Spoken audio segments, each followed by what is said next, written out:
सहनाववतु सहनौ भुनक्तु सह वीर्यं करवावहै तेजस्विनावधीतमस्तु मा विद्विषावहै। ओम शांति शांति शांति।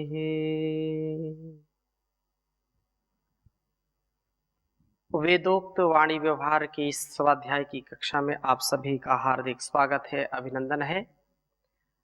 नित्य हम एक मंत्र का स्वाध्याय करते हैं और नित्य स्वाध्याय सत्संग करते रहो, एक दिन सद्ज्ञान प्राप्त हो जाएगा, शांति होगी, परम भ्रांति मिट जाएगी, पाप तापों का अवसान हो जाएगा।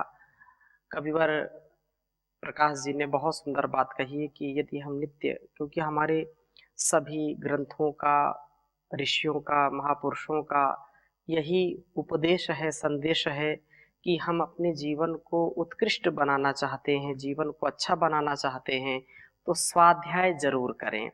एक वेद मंत्र का स्वाध्याय, एक श्लोक का, एक सूत्र का स्वाध्याय, जो हमारे जीवन को और इस जगत को कल्याण से आपूरित करने के लिए अत्यंत ही सहायक है। तो इस क्रम में हम निरंतरता के साथ स्वाध्याय कर रहे हैं।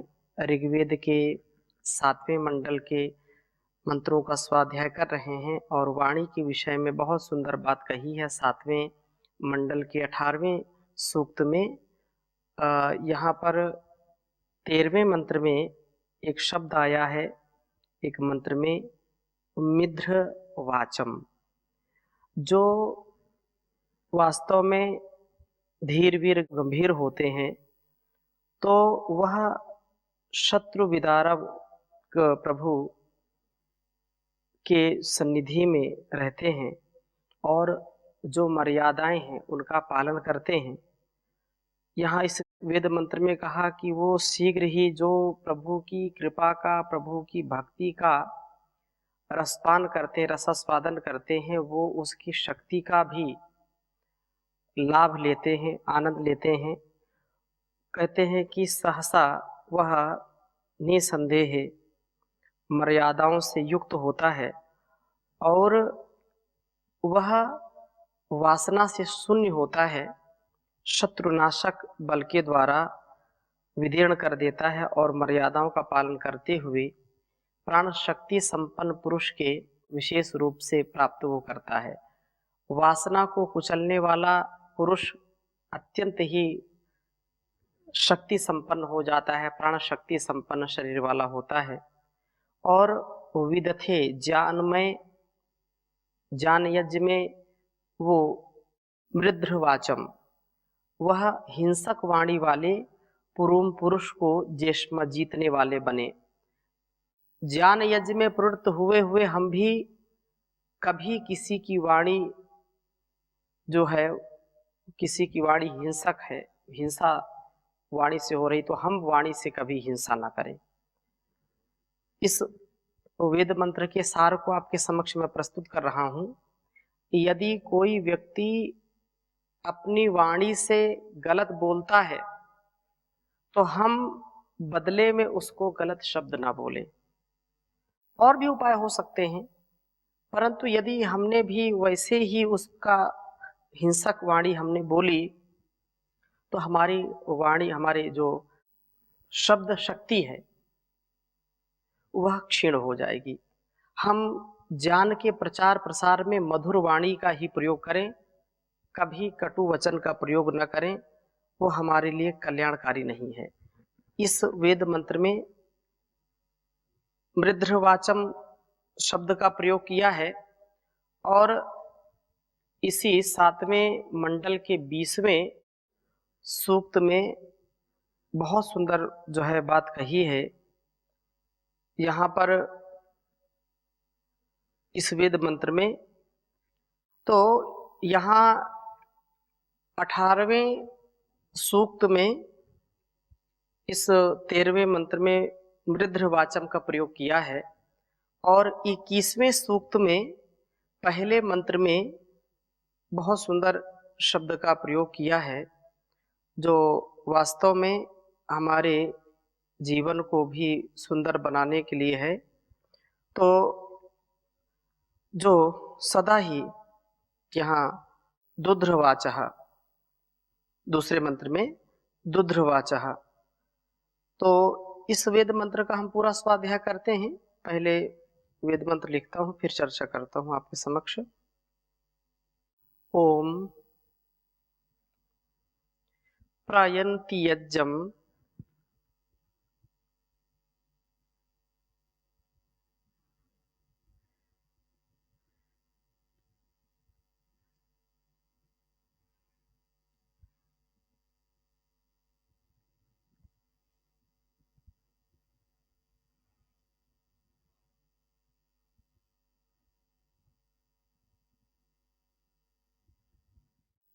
प्रायन्ति यज्ञम विपयन्ति बर्हिः।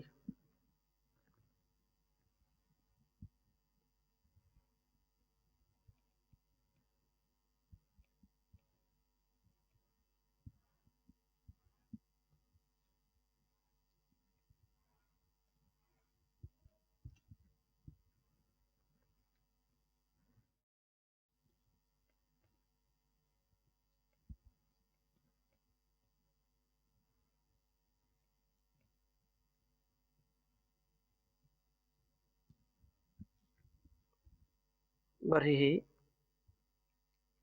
सोममादो विदथे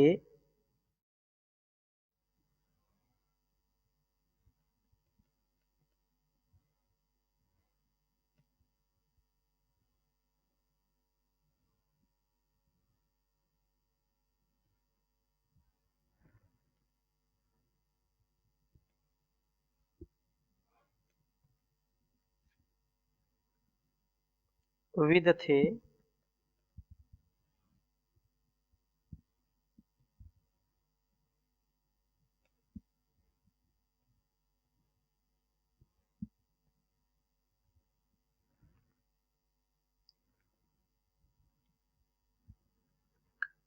दुध्रवाचः।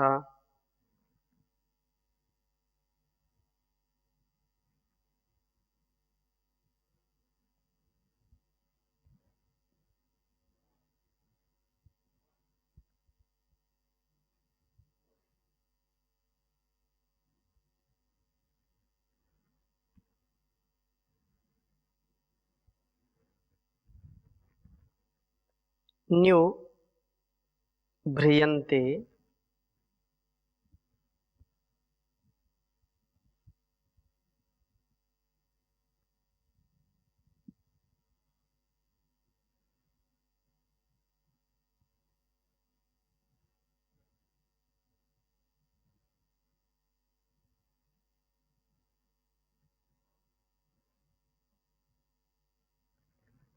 न्यु भ्रियन्ते यशसो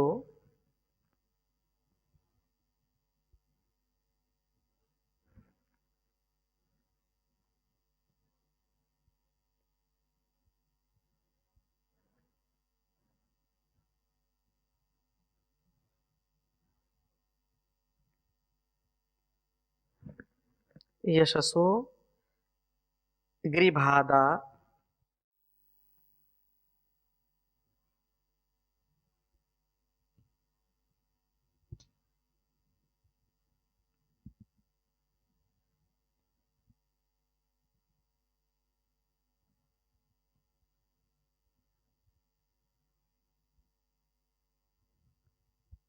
यशसो गृभादा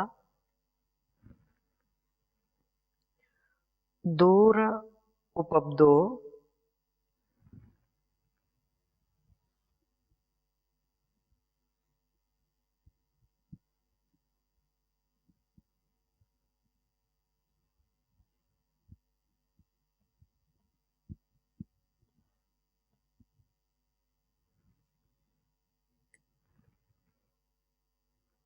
वृषणो नृशाचः।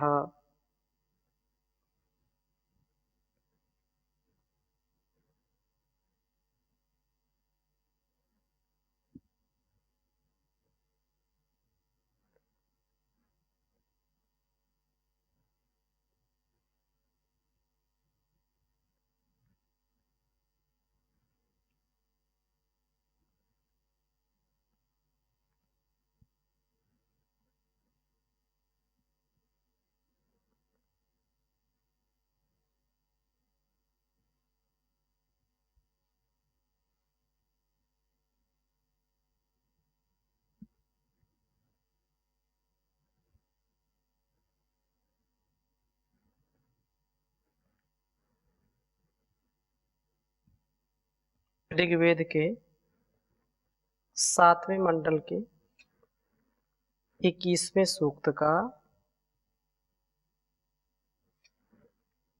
दूसरा मंत्र है यह।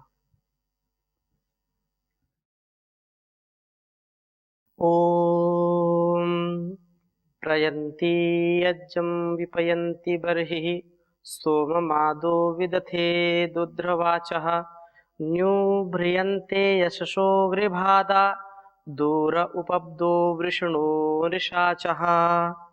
ॐ प्रयन्ति यज्ञं विपयन्ति बर्हिः सोममादो विदथे दुध्रवाचः न्यूभ्रियन्ते यशसो गृभादा दूर उपब्दो वृषणो निशाचः। बहुत ही सुंदर वेद मंत्र है यह।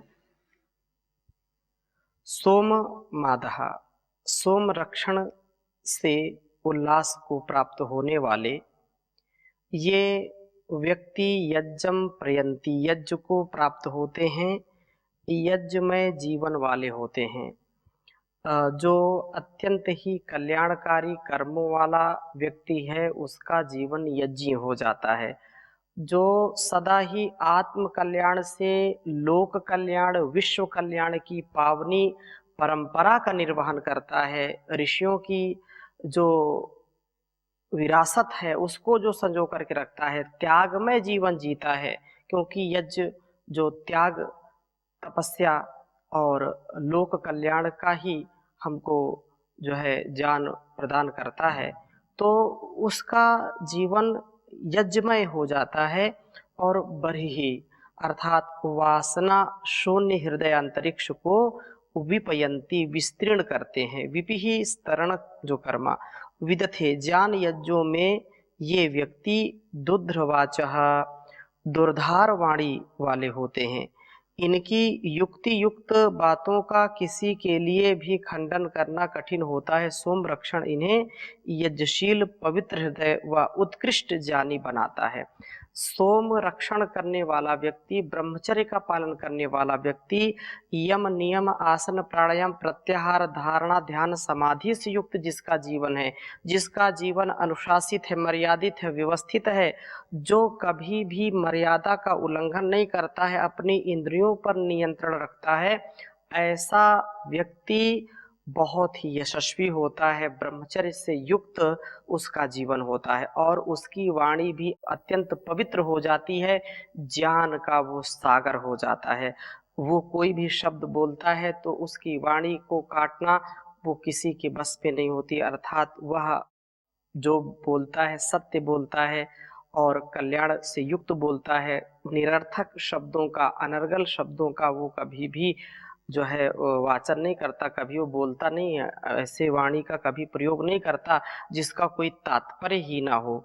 उसकी वाणी ज्ञान से सनी हुई होती है, अभिषिक्त होती है, अभिसिंचित होती है, जो सबको अत्यंत ही कल्याण से आपूरित करती है।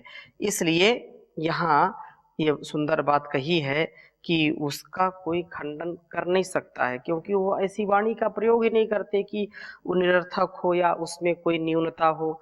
लोग तो ऐसे संसार में होते हैं जैसे जो है अनावश्यक शब्दों का प्रयोग करते रहते हैं। तो पवित्र और उत्कृष्ट ज्ञानी वो बनाता है। यशसः, यश के गृभात ग्रहण से ये निश्चय पूर्वक आसमंतात निभ्रियन्ते, नीचे धारण किए जाते, अर्थात अधिक और अधिक नम्र होते चले जाते।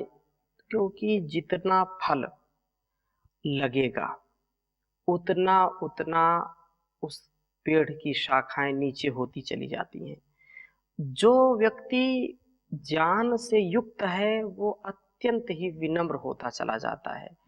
अधजल गगरी छलकत जाए, भरी गगरिया चुप पै जाए। कहते हैं, लोक में कहावत है कि जिसके जीवन में ज्ञान नहीं है, जिसके जीवन में अल्प थोड़े से शब्द सीख लिए कहीं से, थोड़ी सी पुस्तक पढ़ ली और अपने आप को बहुत बड़ा ज्ञानी, विज्ञानी, अभिमानी हो जाता है व्यक्ति। अपने को ऐसा समझता है कि मेरे जैसा कोई विद्वान नहीं है।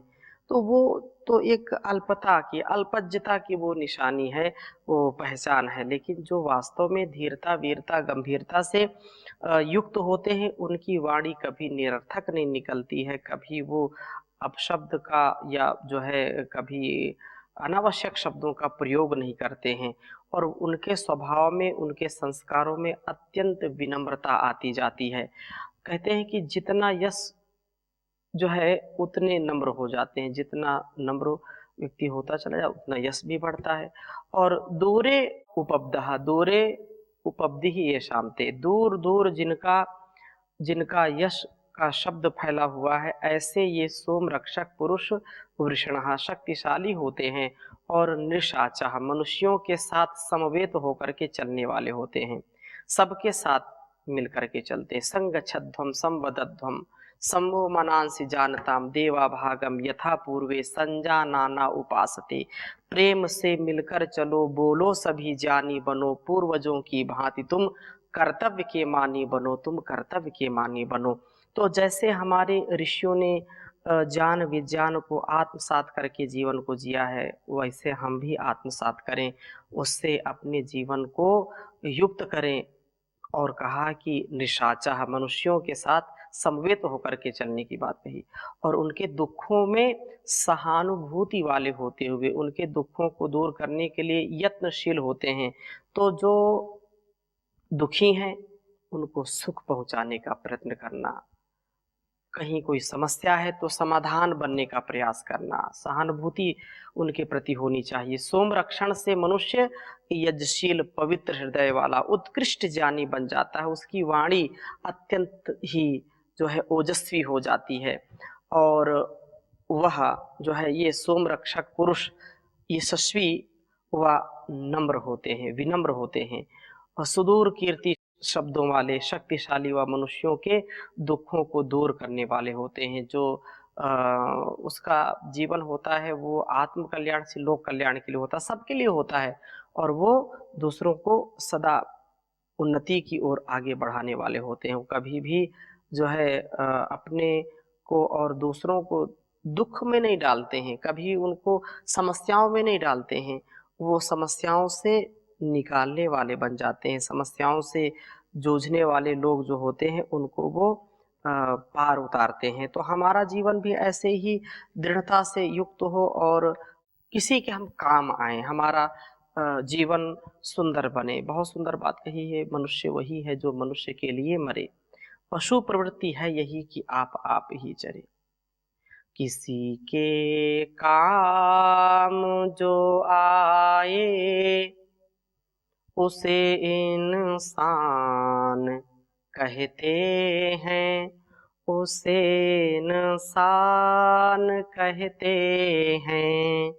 पराया दर्द अपनाए उसे इंसान कहते हैं, उसे इंसान कहते हैं।